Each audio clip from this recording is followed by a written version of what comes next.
हम मीनू झा प्रणाम करै छी समस्त मिथिलावासीके। अपन माताजीके संग एकटा बेटा विवाहक गीत लऽ कऽ उपस्थित छी। धन्यवाद। जय मिथिला, जय मैथिली। सोचित पुर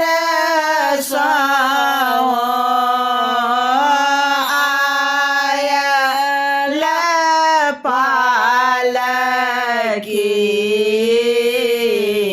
पालकी शोभय लाले लाल हे। सोचित पुर आयल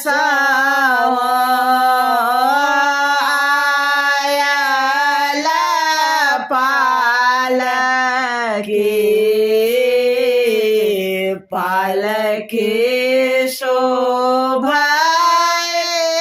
लाले लाल हे। पालकी के खोटे धने ठाढ़ भेला बाबा तिल एक डोले बेला माओ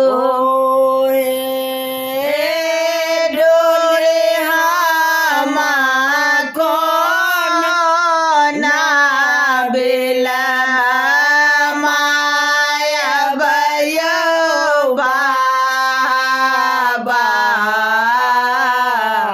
कन्या सुहावे के लागन आगो आयल हे।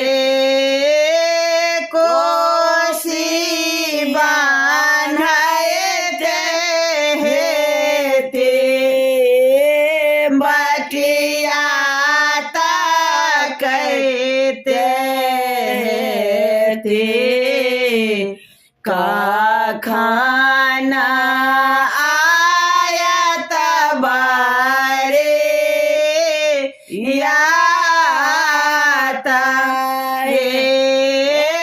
केसिया बान्हते हेते बटिया तकैते हेते कखन आयत बारे यात हे। सब बारे आते आके लाले लाले धोते सबके